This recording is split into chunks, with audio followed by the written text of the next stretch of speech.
I think even the bad honey is good honey.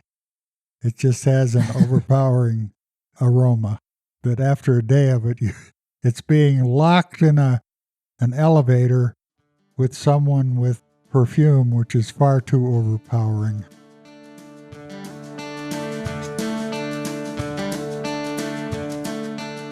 Hello and welcome to Notes from the Beeyard. You're listening to Episode 9, Extracting. One reason I feel so drawn to beekeeping is because it offers incredible experiences for the senses. Honey season in particular is about knockout aromas and delicate flavors dominated by sweetness. Listen to today's episode for a taste of what extracting is like for the small-scale beekeeper still using heated handheld tools to release honey from the comb. My name is Laura Tyler, I'm your producer and host. This is Episode 9, Extracting, written by Colorado beekeeper Tom Theobald in 1990, and read by Tom this July. Stay tuned through the end to hear Tom and I chat about using old tools that belonged to people you know.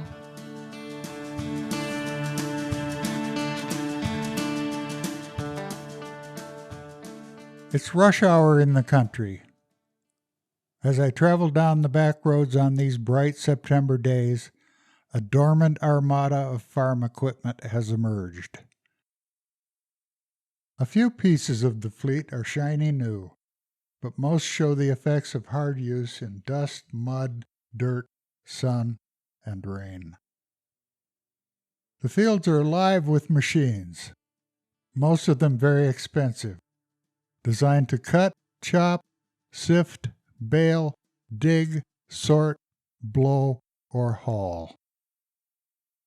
And from the East Coast to the Central Valley of California, from the Gulf Plain to the Northern Prairie, in the high valleys of Idaho or Montana and the Corn Belt of the Midwest, the scene is much the same. It's harvest time. Beekeepers refer to the harvest as extracting, after the machine which spins the honey from the comb, an extractor. Bringing in the honey is referred to as pulling honey, and this is what I am doing as I travel the back roads and watch the harvest scene unfold, going to my various bee yards pulling honey. For most of us, the extracting starts sometime in August. My harvest will be completed by the end of September, but some of the larger operators may run honey well into November. For larger beekeeping operations, a special building called a honey house is set aside to handle the extracting. In function, a honey house is much like a sugar shack in the maple sugar industry. For most of the year, it sits silently with equipment stored away and covered. But as fall approaches, like some great metamorphosing insect, the honey house begins to stir once more. Equipment is uncovered, cleaned, and connected, and on the first day of the run, it springs to life with the whirring and clanking of machinery as the aroma of new honey fills the air. When the bees have completed the conversion of raw nectar to honey, called elaboration, they fill each cell to the rim and close it off with a wax cap. The honeycomb consists, in effect, of row upon row of little beeswax jars, cells, which hold and protect their bounty for future use. For the bees, it is a simple matter to chew off these caps when they need some honey. But for the beekeeper, it is a little greater challenge. If I had to pick the caps off of millions of cells, I never would finish the harvest. Those caps have to be removed before the honey can be extracted from the comb, and long ago beekeepers devised a simple solution to this dilemma. In a standard Langstroth hive body or honey super, 10 frames of comb will give the proper bee space between each frame. What we do in the honey supers is cheat a little on the bee space, and therein lies the key to the harvest. Instead of 10 frames, a honey super contains only 9. This leaves a space between the combs greater than that 3/8 of an inch, not enough that the bees will build a comb of their own in the void, but larger than they are comfortable with. They correct this by drawing out the cells of adjacent combs until 3/8 of an inch remains between. And because of this, the comb then protrudes beyond the plane of the wooden frame. In the honey house, the frames are removed from the supers one by one and passed over an oscillating knife heated by steam. The hot knife cuts the caps from the comb so the honey can be removed. These cappings contain a considerable amount of perfectly good honey, and from the knife, the cappings fall directly into the revolving inner basket of a machine called a spinner. The spinner is like a washing machine with nothing but a spin cycle, and it spins the honey from the cappings. Uncapping continues until 21 frames are accumulated in a drip tank. This represents a full load for the extractor, and as the extractor spins the load dry, I uncap another 21 frames. The output of the extractor in the spinner passes through a filter before being pumped up to pass through a second, finer filter and into a storage tank. The tank will hold about 700 pounds, a normal daily run for my operation.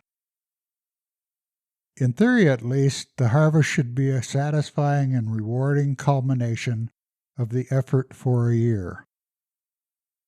For the most part, it is, but I've yet to meet a beekeeper who hasn't entertained the fantasy of just doing the beekeeping and letting someone else handle the harvest. Yet we all recognize that care in the extracting has a strong influence on the quality of the final product. I doubt that many of us would entrust it to someone else, even if we could. I guess we're all just beginning to burn out by the end of a long season and resist that last big push of the harvest. It gives me a special sense of kinship with beekeepers who came long before me, knowing that at this time of year they were doing just what I am, traveling the back roads, gathering their crop as they watched their neighbors bringing in theirs, sweating in the honey house, cussing bulky equipment, running liquid gold.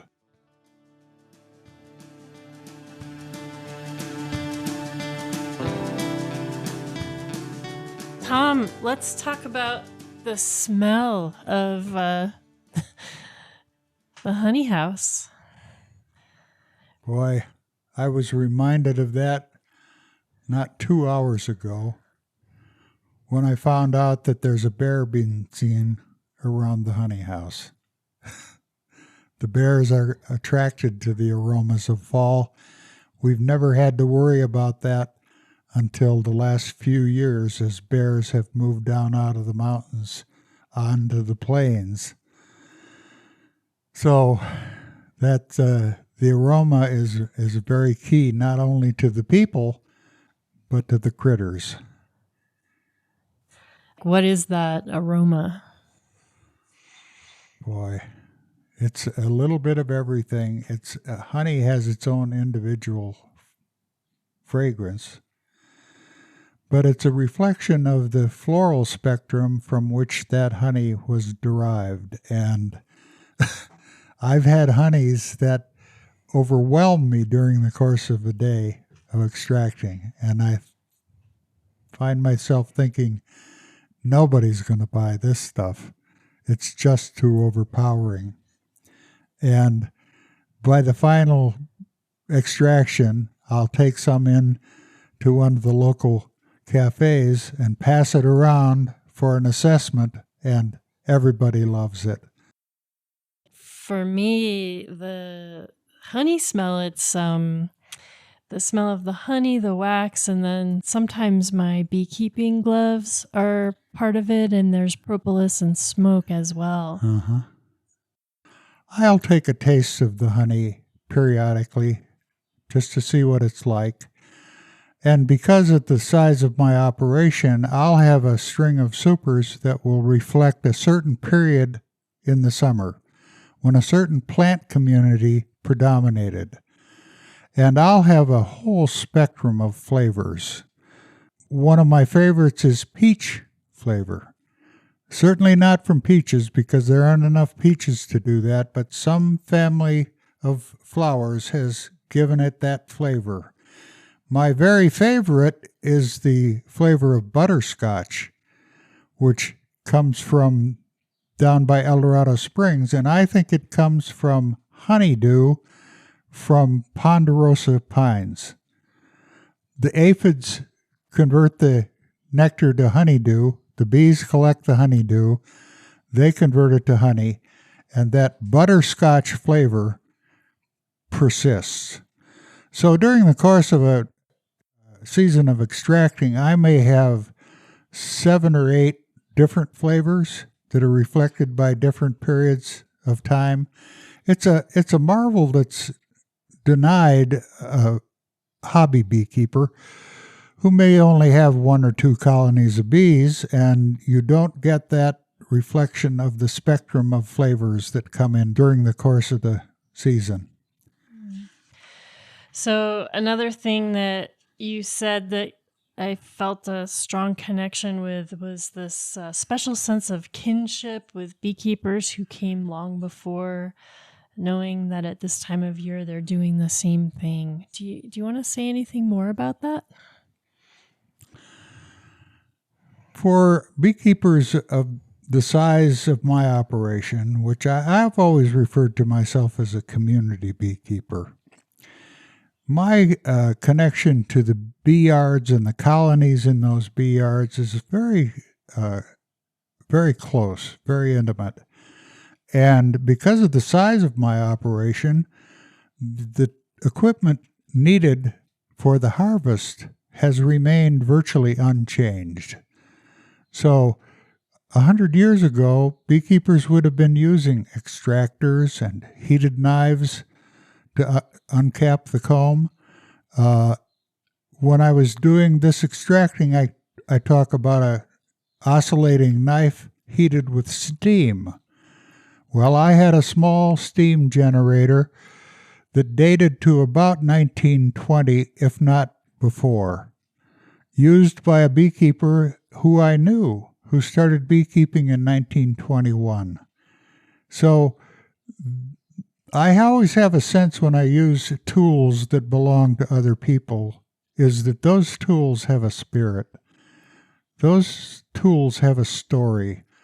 They aren't just tools. They pass through the hands of people who perhaps I once knew who are now gone.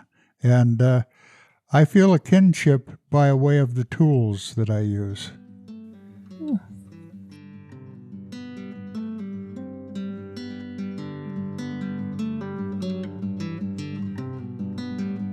Thank you for listening to Notes from the Beeyard, a podcast about the joys and disappointments of beekeeping. We publish new episodes on Fridays at noon. Until next time, hop on over to notesfromthebeeyard.buzz to subscribe and join our new Facebook group.